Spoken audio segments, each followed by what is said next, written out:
Oscar award winner AR Rahman తన భార్య సైరా బాను విడాకులు ప్రకటించిన విషయం తెలిసిందే. 1995లో సైరా బాను ఏఆర్ రెహమాన్ పెళ్లి చేసుకున్నారు. తమ 29 ఏళ్ల వైవాహిక జీవితం తర్వాత ఈ జంట విడాకులు ప్రకటించారు. త్వరలోనే తమ 30 ఏళ్ల వివాహ బంధం వేడుకలు గ్రాండ్ గా జరుపుకోవాల్సిందే. కానీ అనూహ్యంగా విడాకులు తీసుకోవాల్సి వచ్చిందని వారు తెలిపారు. ఇక అనుకోకుండా జరిగిందో కావాలని చేశారో తెలియదు కానీ రెహమాన్ విడాకులు ప్రకటించిన మరుసటి రోజే ఆయన దగ్గర పనిచేస్తున్న మ్యూజిషియన్ మోహిని డే కూడా తన భర్తతో విడాకులు ప్రకటించింది.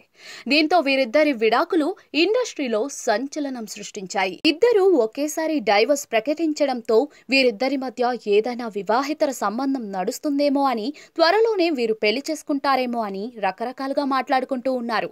అయితే వీరి మధ్య రిలేషన్ గురించి కానీ, వారు ఒకేసారి విడాకులు ప్రకటించడం గురించి కానీ అటు రెహమాన్ కానీ ఇటు మోహిని కానీ క్లారిటీ ఇచ్చింది లేదు. అయితే తాజాగా ఈ పుకార్లపై రెహమాన్ కొడుకు అయిన అమీన్ స్పందించాడు. తన తండ్రి గురించి ఇలాంటి మాటలు వినడం చాలా బాధగా ఉందని తెలిపాడు. సోషల్ మీడియాలో వస్తున్న వార్తలన్నీ అబద్ధాలని చెప్పుకొచ్చాడు. నా తండ్రి ఒక లెజెండ్. కేవలం అద్భుతమైన మ్యూజిక్ ను అందించడంలోనే కాదు, విలువలు, గౌరవం, ప్రేమ అన్నిటినీ ఆయన సంపాదించుకున్నారు. అలాంటి ఆయన మీద ఎలాంటి ఆధారాలు లేకుండా రూమర్స్ స్ప్రెడ్ చేయడం చూస్తూ ఉంటే బాధగా అనిపిస్తోంది. ఒక వ్యక్తి గురించి, ఆయన జీవితం గురించి మాట్లాడేటప్పుడు అసలు నిజాలేంటి అనేవి కూడా తెలుసుకోవాలి. దయచేసి ఇలాంటి పుకార్లను వ్యాప్తి చేయకండి. ఆయనను, వృత్తిని గౌరవిద్దామని రాసుకొచ్చారు.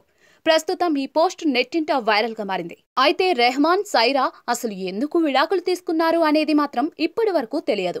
ఏది ఏమైనా ఇది వారి వ్యక్తిగతమైన విషయం. దీన్ని ఇలా ట్రోల్ చేయడం వలన వారి బిడ్డలు చాలా సఫర్ అవుతున్నారు. ఇకనైనా ఆపండి అని నెటిజన్స్ కామెంట్స్ పెడుతూ ఉన్నారు.